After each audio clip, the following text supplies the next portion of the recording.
Hey everyone, it's Mandy Gibbons here, and I'm here with Steve Gard. And Steve, met Steve probably 3 weeks ago, maybe. Yep. And via LinkedIn.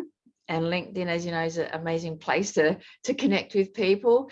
And I was so inspired by some of his posts and what he's been doing in the world. So I'm going to let him explain a little bit about that, but it's been super exciting. I caught up with him a couple of weeks ago via Zoom, like coffee catch up, and and we decided we have to do a podcast episode about him and what he's up to and how he's helping people, and also his own resilience story.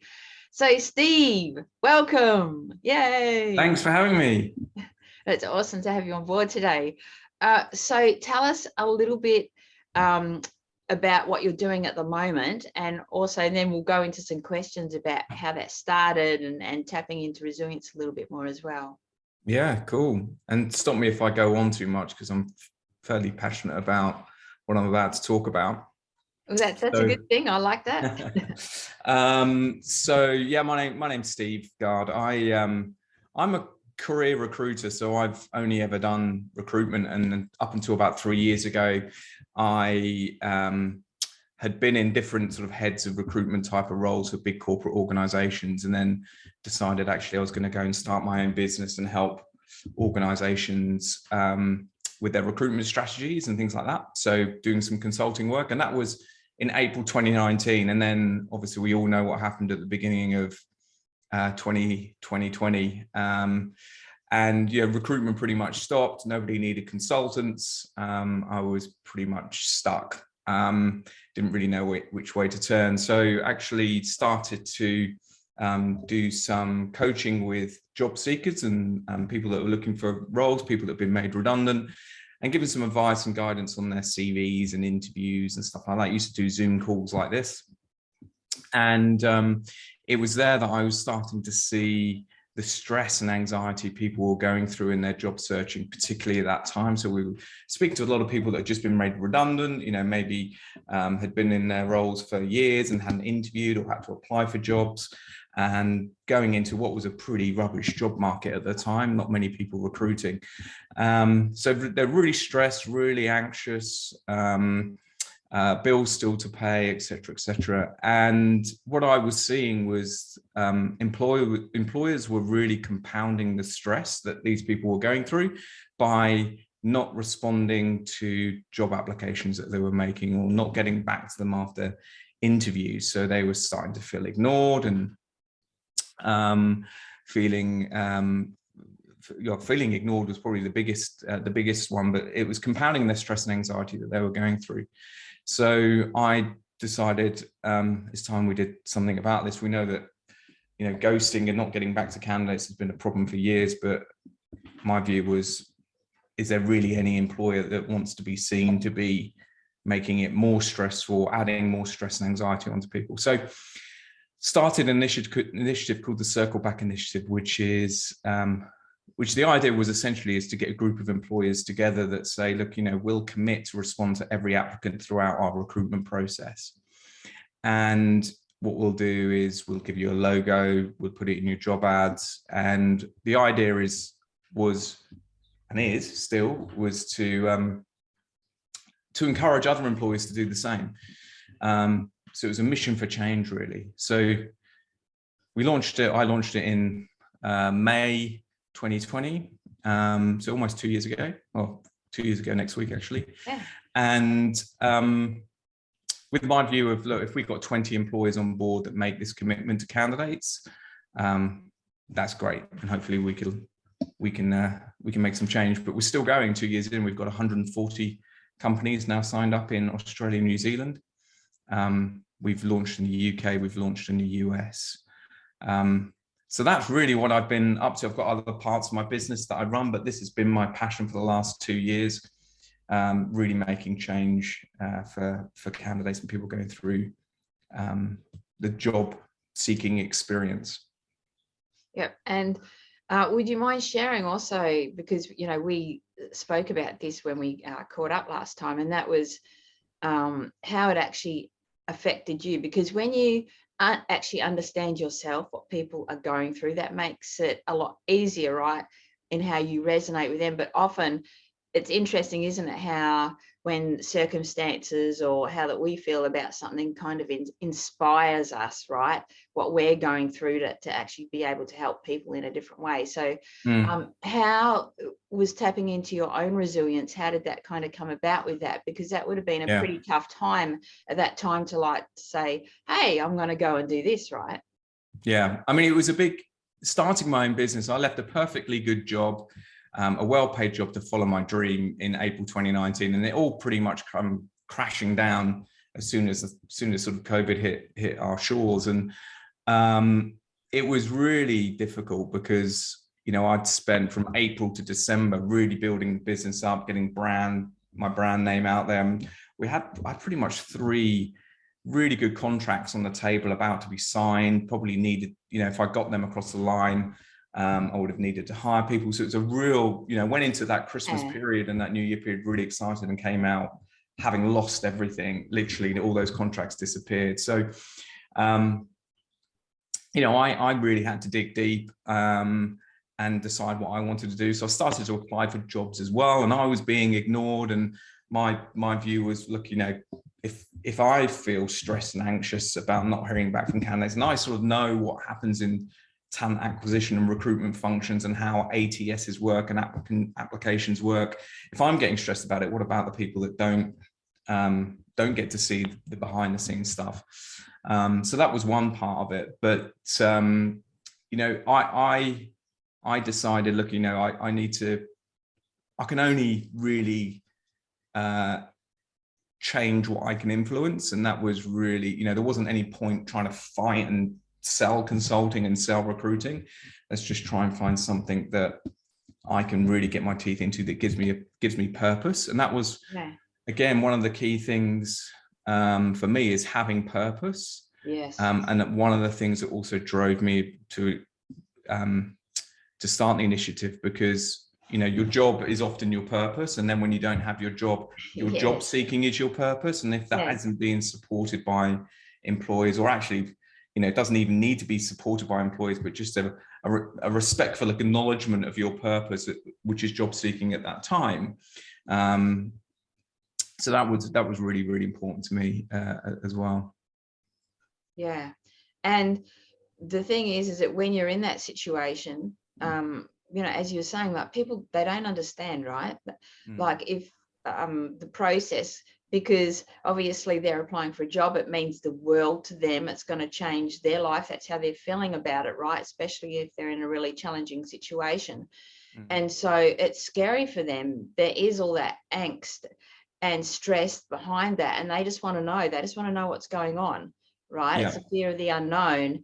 And so when you're in a really difficult situation and someone doesn't get back to you, and you're banking on that and you don't hear anything, and that happens several times in a row, which, you know, was happening a lot during that whole period, then you can understand that's just like getting a kick in the gut, another kick in the gut, another kick in the gut. When you're already feeling like that and you're feeling helpless and not in control, it like compounds it so much, right, for people.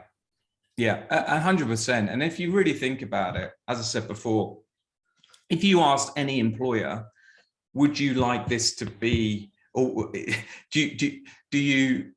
you like this to be part of your sort of people strategy, that you actually do cause this? Nobody's going to put their hand up. Oh, and no. it's actually even easily resolved. Yeah, that's it.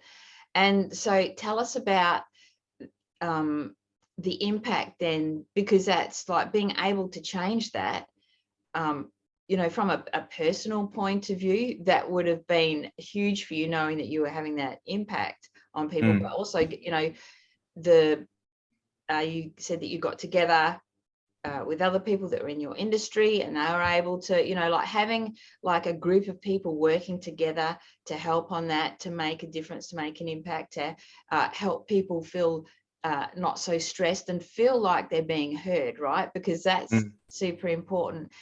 What's some of the feedback that you've been able to get back from that? like in how that, you know, people have just been so relieved to hear back, well, at least I can move on now, or woohoo, at least I know where I am in the process now. Yeah, you know, we've done quite a bit of sort of research. Well, I say research, sort of things like LinkedIn polls and things like that, which are really insightful. And so one of the first bits of research we did was really looking at, you know, do candidates want to hear back, or, you know, is it what's worse, getting lots of no's, or getting no's, or not hearing at all? And the data was sort of saying, actually, people just want to know where they stand. And by knowing where you stand, at least you know. I mean, if you think about it, if you don't hear anything, you don't know if you've got if my application's actually even arrived. I don't know if it's looked at. I don't know anything. And you're sort of waiting and waiting and waiting. So, you know, the feedback's been really interesting, and I tended to get the feedback from the employers that have signed up, where they've got candidates that have come back to them and said, you know, I really appreciate you coming back to me. You know, not many companies do that, and actually, you know, it's made me feel you know, really positive about the brand. I'll apply again. We've had employers saying, you know, candidates have specifically applied to us because they know that we're part of the initiative, and we know that we're going to get some sort of return on investment. It might not be the job, but it will be an outcome. We've had candidates saying, look, you know, I've put in a better application because I know that I'm going to get some sort of return. I know it's going to get looked at. I know I'm going to get an outcome, and that's win-win for the candidate and the recruiter as well. And it's good for the employers as well, because the employers are able to say, look, you know, this is our culture, this is our brand. It gives you an opportunity to say, look, you know, this is what it would be like working for us as an organization. We respect you as a person, not just as an employee or as a customer. So it's I mean, it really is win-win for everyone. And the beauty is, you know, we've got these 140 companies on board. We've got really, really big companies.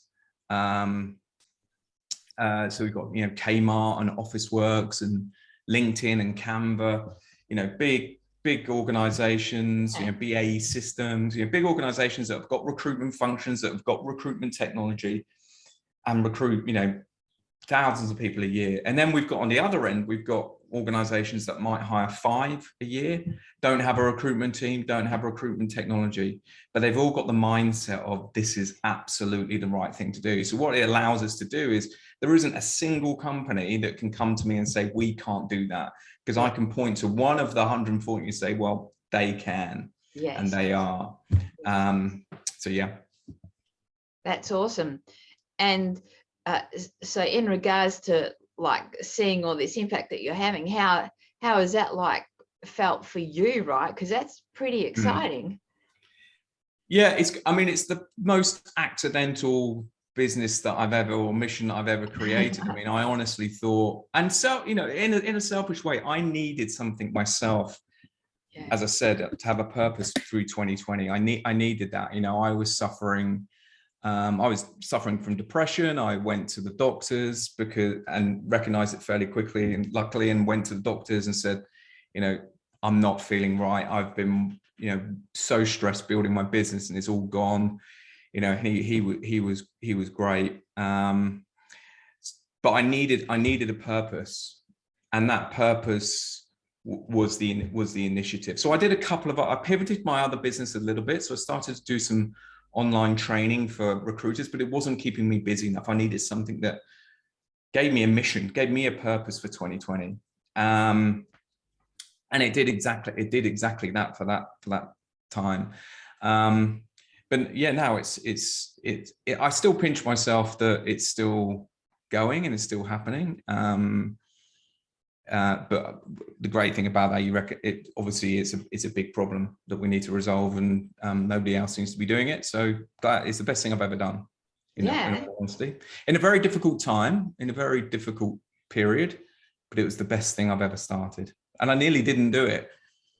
That's the worrying thing. Tell me about that. I nearly didn't do it. So I had the idea, and then I was starting to think, you know, is this really the right thing to do? Are people going to get behind it? And actually, it was a bit of a risk. because although we're not calling out companies and bad practice, what we were doing is saying to colleagues of mine and people in my industry, this is what we should be doing. So I was sort of putting my neck on the line to some extent. And I did a lot of consultation with some of my sort of key contacts, and there's a couple of people just said, look, I don't think you should do it because it might upset the industry a little bit. And then I had one other conversation with somebody else who just said, whatever you do in life, you're never going to please everyone. Yeah. Right. And you've got to, if you want to make change, you've got to be bold. And that was the afternoon I switched it on and went for it. And there's companies that haven't signed up, that won't sign up. But the idea is that after time, we want them to stick out like a sore thumb because they're not part of the initiative. Yeah. And they will, right? Hopefully. Yeah. No, they will, because the thing is that when people feel like they've been mistreated, even though it's not necessarily an intention of the company, you know what I mean? They're just busy. They've got lots of stuff going on, but when people feel like that, they tell other people, right? So then it doesn't take long for it to get around. And it's not like what you're proposing to them and helping them to stand for is actually going to help them in their own reputation, as well as building rapport. Because right from the get-go, if you apply with a company and you have amazing rapport right from the beginning, whether or not you get the job, you still remember that, right? Yeah. And then when you start with the company, if you do get the job and you start with the company, then you know how caring they are, right? You know that they actually give a shit, that they're not just, you're not just a number, so to speak. Yeah. And there's some really interesting stats and data around those points. So again, I ran another poll a couple of weeks ago actually and asked the question, have you stopped buying from a brand because of a poor candidate experience? Yes. And it was like 82% of people said, yeah, do you know what? I've stopped buying from a company because they didn't treat me well as an employer. So I stopped. Yeah. And there's some data that came out. I can't remember which, it might have been LinkedIn actually, was saying that I think it was something like 78% of people view the candidate experience as an indicator of what the culture is going to be like in that organization as well. Yeah. So lots of win-win. It really is win-win for everyone. And, we've got the technology. When I say we, us recruitment folk, we've got the technology to be able to get back to everyone now. Yeah. There really is no excuse. The biggest excuse I hear is that, we get completely inappropriate job applications for roles that they're just not suited for, and clearly they've not read the job ad. My response to that is, we don't know they haven't read the job ad, and it's important we get back to them because we don't know what they're going through as individuals. Yes. So, in my case, I was applying for recruitment jobs, so I was applying for other jobs as well because I needed to work. Yeah. You've got people that want to get out of a difficult employer or employment situations, so they do whatever they can to get out of that, or they've become a single parent and they need to change their career or whatever it might be. We don't know as recruiters, we can't second guess it. Yes. So we should get back to everyone. We should treat everyone with respect. That's what all it is. It's treating people with respect. Yes. Yeah. And what's some stories that if you have any that you could share, because it's nice to be able to actually hear kind of like case studies or about the impact that especially if there's a company watching this at all, but even people that are going through the recruitment process, like to be able to hear those kinds of stories. So we've got 6 different standards that we ask employers to commit to around their communication. So earlier on in the recruitment process, when somebody applies, they get an acknowledgement of their application. That's one standard. Yeah. And as they sort of go through the process, they get an outcome. That can be by email before they get interviewed. But as soon as they're interviewed, yeah. our standard is that everybody gets a call, right? So if we have a face-to-face interview on Zoom or in real life, they get a call with the outcome.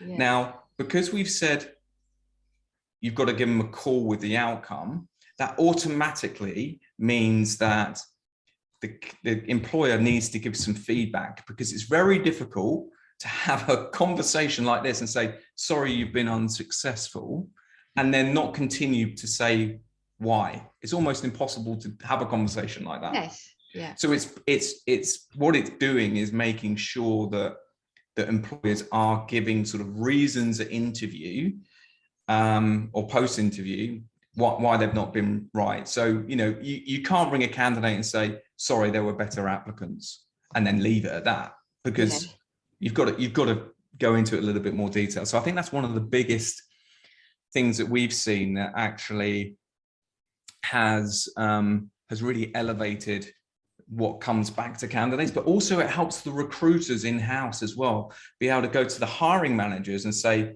I can't have a conversation without feedback, so I need that feedback from you, and I need it measured, and it needs to be objective, and we need it to be good. So it's driving better practice across that whole sort of chain of flow of communication. And that makes sense, because there are times when you can be feeling like, because you do go into that headspace, right, of especially if you're experiencing mental health issues and just even in general, right, feeling like a loser, like, what's wrong with me, why aren't I getting these jobs? But the thing is that, like, if you could be applying for positions where you're overqualified, or like your skills could be used better in this area or that area, and they could actually be giving you feedback. And it is a bit trickier to do that on just an application. Yes. So most employers, won't give specific detailed feedback on your application. The part of that is, feedback is about, coming back on a performance on something, and it's hard to give that sort of feedback because you don't know what's been left out of the CV and the application. Yeah. That makes sense. So often we'll find that employers will have, we encourage employees to give as much detail as possible, but when you've got 1,000 applications, for example, it's almost impossible to do that. I meant like if it was a Zoom conversation or a conversation. Yes. But interview, absolutely 100%. We should be able to give some sort of feedback and guidance and say, look, you didn't get through because X, Y, and Z. We really like this. We didn't like this so much, or whatever it might be. Yeah. And that's why we say to employers, it's got to be a call after an interview, apart from when they're doing very, very high volume recruiting. So if you think about, recruiting 500 Christmas casuals, for example, actually it's a worse candidate experience if you're candidate number 400 to get a call, because that could be 3 months later. So, yeah, that makes sense. And the other people that are involved in this as well, what's some of the, because that would be, because at the end of the day, you're getting to fill your own cup, right? Like this is, this is very purpose driven for you. And the other people that are involved, that got involved with you as well, like, are they sort of very much on that same wavelength? Like they've found it very fulfilling? Yeah, well, it's only me running it. I did have a guy in the UK running it for me for a while, but we've got some really cool sponsors. So we don't charge employers to get involved. But we do have some sponsors that get involved as well, or have got involved, and actually all of them got it from day one. So I spoke to quite a few. So we've got a company called Live Hire, which run applicant tracking systems and talent modules for organizations. And we've got a company called Sapia, which used to be called Predictive Hire, which have a assessment model for recruiters. And then we've got a company called Talent Vine, which are a recruitment agency marketplace. But I went to lots of lots of sort of recruitment vendors to start with and say, look, this is what I'm thinking of doing. You know, I want to make it free for employers, but we've got to have some, need some sponsorship to keep it going. They got it immediately. Some didn't get it. They were like, well, hang on, that doesn't make sense. But these guys got it straight away, and it got to the heart of their ethics and their culture and their belief. Yeah. So yeah, it's been great. And, you know, even for the employees and the recruiters in the organizations, it's really sort of elevating their ability to influence internally as well what they do. So, you know, what's really interesting is that, especially in business to consumer type companies, is that the recruitment team are now able to go back to the marketing team, the sales team, or whoever it might be, and say, actually, you know, we know that we've got customers coming through as candidates, and this is how we're treating them to make sure that they come back as customers. So, yes. You know, we've got that loop of, I'm a brand fan, I'm a customer, I'm an applicant, I'm an unsuccessful applicant. How do we then make sure you go back around to being a customer? Yes, as well? That's so, huge. Yeah. Huge. That's really huge. Yeah, I mean, the more you discuss it and think about it, the more you just think, right, this is really obvious, right? Yeah. It's basic stuff, it's basic respect. Yeah. But it's just win-win for everyone. Everybody wins in this. Yeah. That makes sense, because I know when I've applied for jobs in the past and so forth, it's been with companies that I've loved and that I've purchased stuff off. Well, I did a again, I post a lot on LinkedIn. I went into a retail store. One day I was working in a mall. I just needed a bit of a different place to work for the day, and I was having a coffee, and then went, oh, I'm going to just go into that store there, and had an amazing customer experience. It was really good. You know, greeted me at the door, took me through, you know, really good service. And I thought, wow, what a great place to work. I'm going to go and apply there and see what the candidate experience was like. And the application experience and the candidate experience was shocking. And it just the difference. So I walked in as a loving brand lover, loved this place. Walked out 5 minutes later, I had a really, really bad experience. Yes. Like awful application, didn't get a, you know, just chalk and cheese. And so that ability for connecting, I mean, my personal view is organizations should have one people strategy, which covers how we're going to respect our employees and treat them, our suppliers, our candidates, and anybody that comes in touch with our brand. Not many organizations I know actually have that. But that's where I think organizations need to go, is that brand. How do we treat people? Full stop. I was going to say, I mean, that's what I call the fragility of company values and employer branding. So you get all of this. So this is a typical one, right? And this is one of the things that drove me to do the initiative was you'd see on job ads, you know, this is us, this is the job. Yeah. And then, you know, we're a respectful, people-based organization. And then two lines underneath, it would say, only shortlisted applicants will be responded to. Well, you're not respectful. Yeah. And you're not people-centric or orientated, because you're telling me you're not going to get back to me unless I'm right for the role. You're not even going to respect my application. Yes. And that's the fragility of values of an organization. There's two types of companies that do employer branding. One that promise it, and one that promise it and then deliver it. Yes. And it is the biggest thing I think that recruitment functions and employers need to think about is, how do we make sure that actually what we're saying we are, who we are, what our culture, what our values are, is actually experienced at the front door. And the front door is the application process and the recruitment process. Yes. You know, there's no point saying, oh, we do this once you join. Well, I want to see it as a candidate now. Yeah. And if you're not treating me with respect, and you say you're a respectful company, or you say you're an innovative organization, but you can't get back to me, well, you can get back to me because I know you've got innovative technology. Yeah. Then you know, it's just so brand impacting. Yes. But it's great. I mean, lots of organizations are getting it and starting to change. Yeah, that's it. And what have they said about, like, have they said that there's like a different sort of energy and feel now throughout that process? Like you can feel it within the company? For candidates or for the employers? Well, both, because Recruiters. if you've got that, like if you're actually got that caring feeling about getting back to people, because when you're getting back to people, it sort of adds that personal touch, but you have that connection with someone just that little bit more, right? Yeah. And so that affects you in here.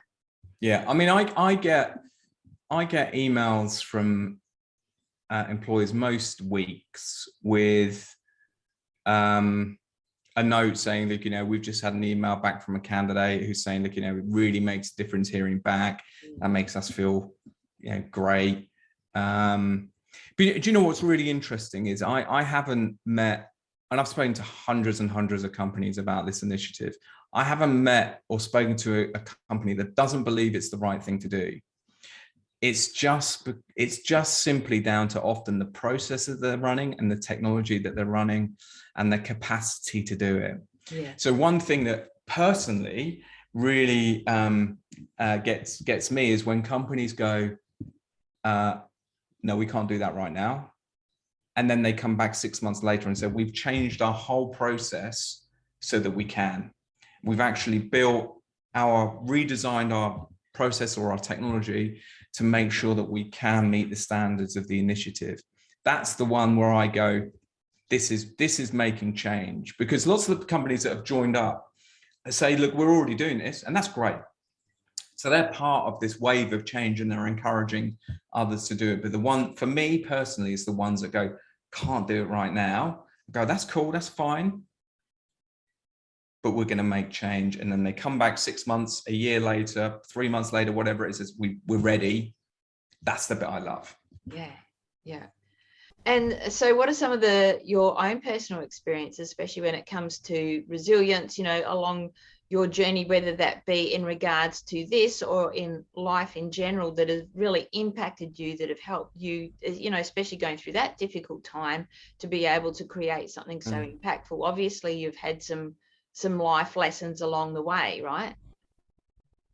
Yeah, so I mean, me going through this sort of process, there's been quite a few learnings for me. I think the first one was just thinking back to right at the beginning when COVID hit and all my work sort of disappeared, was just the importance of, and it's that old adage of focusing on what you can influence and not worrying about what you can't. So I knew fairly quickly there wasn't any point me really trying to push selling my consulting services or my recruitment services, because that was not going to be, that's going to be futile, right, at that point in time. So what can I influence? And my influence was really down to, okay, what can I create, what can I do myself? So I think that sort of helped me sort of settle and calm a little bit more, because I was in a state of panic, of going, oh my God, I've lost everything. When I say lost everything, I lost all my work and lost my contracts that were on the table. I've got to start again, but I can't start again because nobody wants what I want, what I'm selling. But the ability to just sit back and go, well, park that for now and get that clear in your mind and be at peace with it to some extent, helped me then sort of move on, if that makes sense. How were you able to bring peace to yourself? Well, I think it was just making that decision of, there's nothing I can do about what's happened, right? This is out of my control, right? I can't change COVID, I can't change the landscape around consulting work and people needing recruitment advice. That's not what people need right now. So there's no point me trying to, keep on doing it and just stressing myself out because I keep on getting no.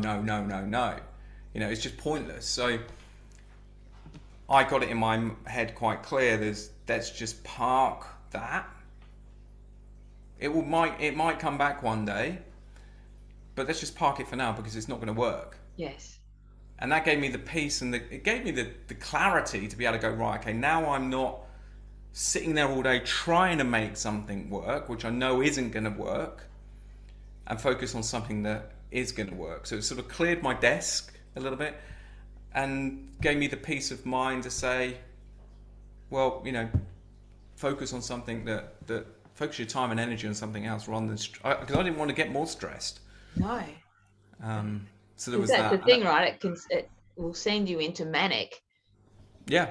like full on, if you're not able to accept the situation. And I think Yeah. people get a little bit afraid of accepting a situation. They don't always see it as a pathway to clarity. They see it more as like, I accept that I'm, that this shitty situation is going to get worse, or whatever, rather than seeing it as a way that they can actually calm themselves and go, okay, this is just the way it is at the moment. Yeah. Let's find some new solutions and open the doors, to Yeah. myself, to some new options, or Yeah. see what else, get resourceful, right? Because you can't tap into any kind of creativity when you're in manic. Yeah. I think the other big one for me in that process was recognizing that I needed some help at the time. Yeah. Going to my doctor, I've always been a bit of an anxious person. I've always suffered from anxiety and things like that. But I felt very different when I was at the early stages of that process, and going to the doctor was probably the best thing I've done. And actually, it's made me realize I should have actually gone years ago, because a lot of the anxiety and stuff I've been used to go through, I'm not going through anymore. So That's fantastic.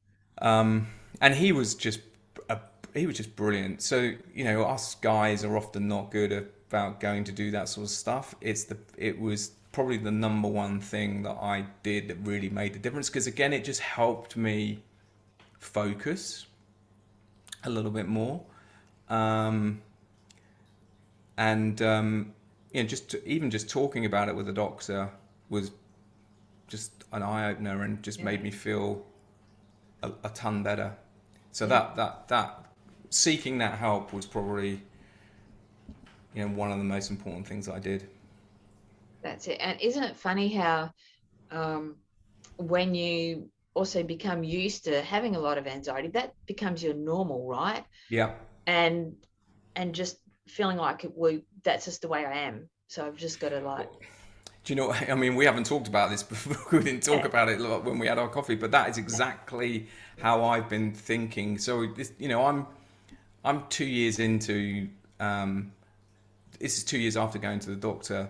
If I think back to how I was pre that, I'm completely different. I used to get very anxious and worry a lot, and I always just thought it was just the way I was.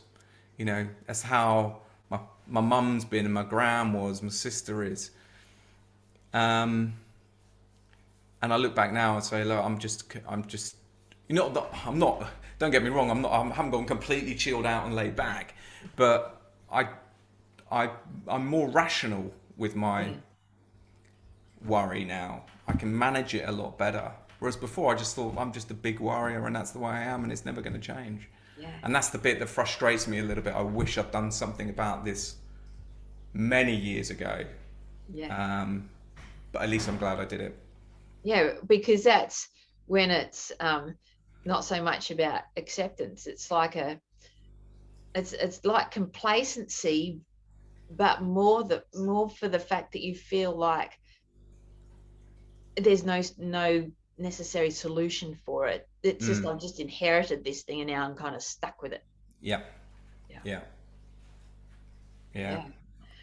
That's a huge breakthrough. So isn't it funny how these situations, like something that can be so incredibly, it's like, I often say you get these taps on the shoulders, right, to do something about something, and you don't do it, then you get a bit of 4x2 across the head.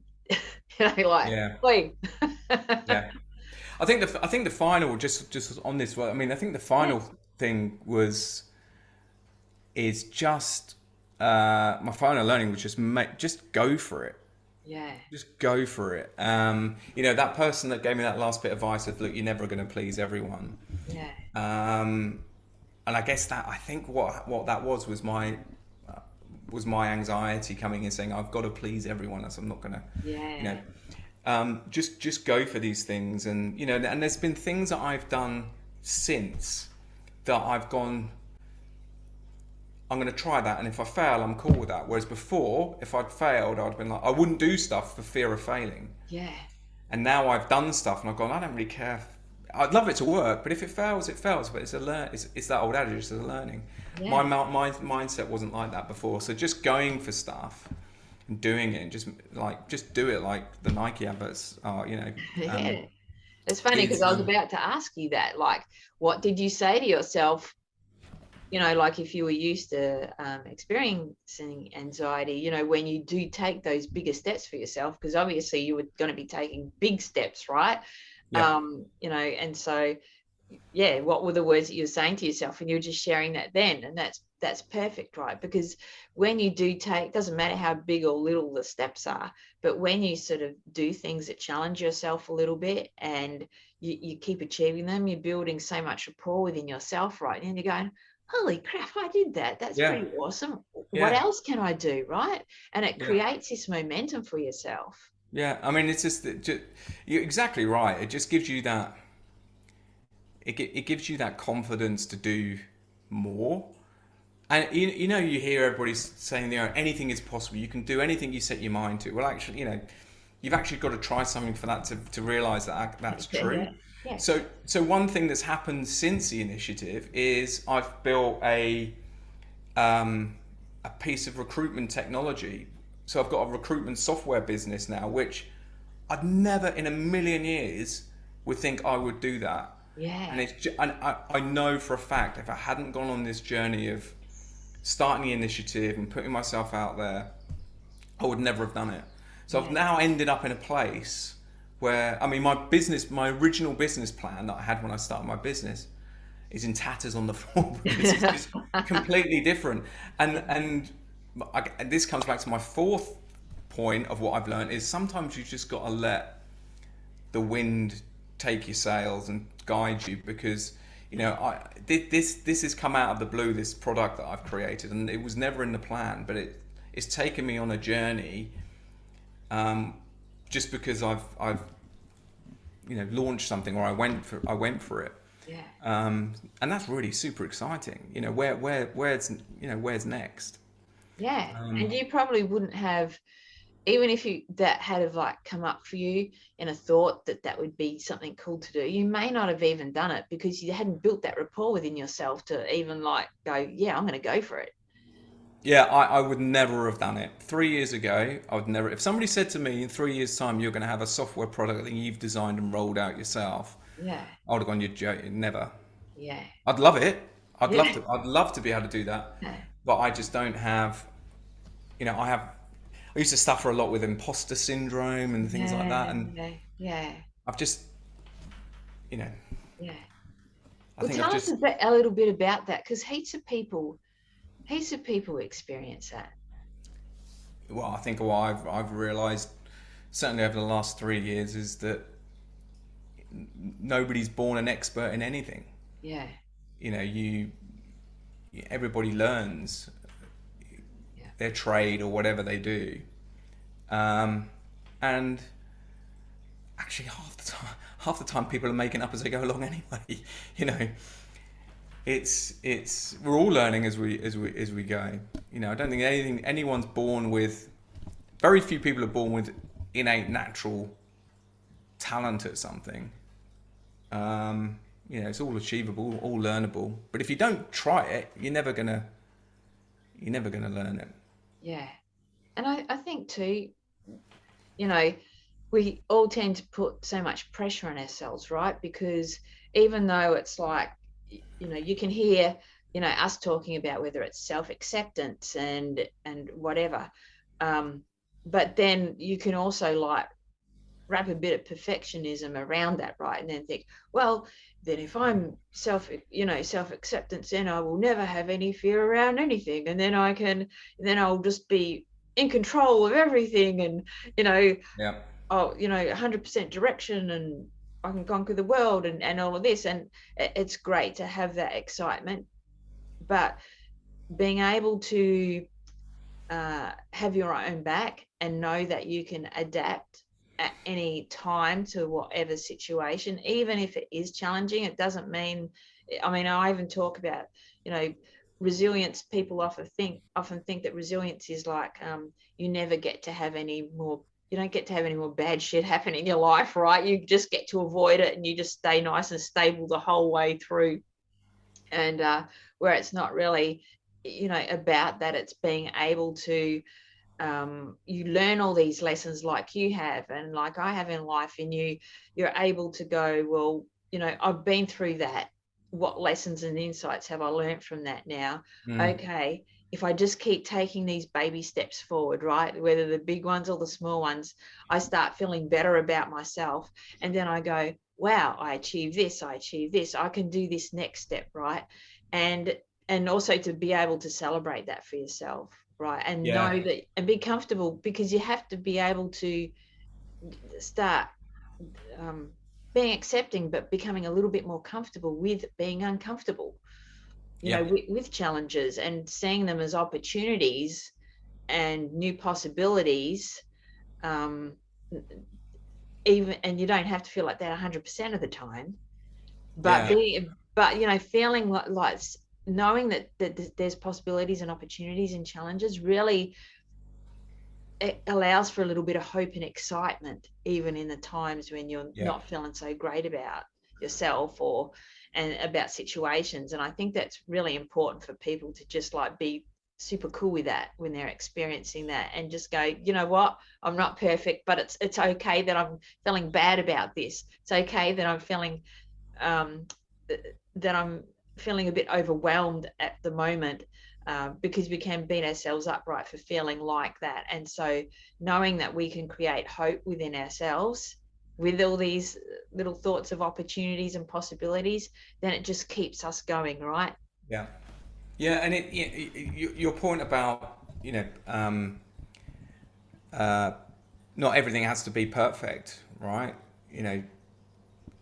I think one of the blockers, if I think about blockers to change, often it's, for me, it was around, I've got to do it perfectly and it's got to look great from day one. And I changed that because I knew that, and if I look back, that's why I haven't done certain things in my life before, because I've blocked myself from doing it. There's a really great book called, I've forgotten the name of the author, but I've got it upstairs, it's called The Mountain Is You. Yes. Really, really great book. And it's all about, it's the blocker of change is you. And you don't have to take big steps. The other great book is Atomic Habits, where they talk about 1% incremental changes. Just small little things every day. Those small steps will push you towards your goals. And if you've written your goals down, you know where you want to go. So it doesn't have to be perfect. The product that I've launched, this platform I've launched, is by a million miles away from being perfect. It's our, what for those in the tech industry, it's a minimum viable product. So it's an early release. I know it's not perfect, but it hasn't stopped me from selling it at the price that I want to sell it at. I would have never have done it because I would have wanted it to be perfect. Yes. From day one, and it doesn't have to be. Yeah, that's it. And I think too, we can hold ourselves back, right, from giving a lot of value to others by doing that, because we feel like we're not good enough, or we feel like what we're offering isn't as good as it should be. But the thing is that others do end up missing out because of that when we hold ourselves back like that, right? Yeah. I mean, most of the stuff that I do, you know, is like even with the podcast show, there's all kinds of stuff that I do. There are hiccups in it. And probably years ago, there was things that I wouldn't have done. There was lots of cool things that I did do, but there was also a lot of things that I just was too afraid to do because I just didn't want to make a fool of myself, right? Yeah. And so now it's like, after going through, you know, brain and nervous system trauma, I'm just like, I've made a fool of myself just every single day, tripping over and bumping into things and all kinds of things, trying to walk again. You know what I mean? It's just like, after stuff like that, you just don't care as much anymore. It's like, well, well, I think the fear of failing is probably one of the. I mean, I'm not a psychologist, but probably one of the biggest reasons for not doing something, right, or trying something. I mean, if you think about people like Ed Sheeran and Coldplay who've got all these hits, they'll have probably 5 or 6 times the number of songs that are rubbish, that have just haven't made it, that have failed to get the albums that they've got. You know, they've probably got more failures than successes, really. But they're only failures in their eyes. Anybody else's. That's it. And the cool thing is that the things that don't turn out as wonderful can, as you're saying, in other people's eyes, can be still wonderful, right? And even if they're not that wonderful to us, then we just get to gain insights from them. Okay, well, you know, do we want to pivot at this point? Do we want to make it better? What do we want to do? Yeah. But I think it's important too that we and we use those steps in creating the lives that we really want to be able to experience, right? Because we do base our lives a lot around what other people's perceptions should be of them. And so this is why I love doing this podcast and having someone like you on, who's like being able to utilize a really challenging situation and just bring something so impactful and exciting to so many people. Thank you so much, Steve, for coming on today. It's been awesome. And like, is there a specific way that you would prefer people to reach out to you? Like, I will include like your LinkedIn details and so forth. But is there, do you want them to reach out to you on LinkedIn, go directly to your website? What's the best way? LinkedIn's probably the best way. I'm always on LinkedIn all the time. So reach out to me on LinkedIn if you're on there. But you can send a message. You can send a message through the Circle Back Initiative. Put my teeth in. Circle Back Initiative website, which is circlebackinitiative.com, and have a look at all of the employers that are on there. Yes.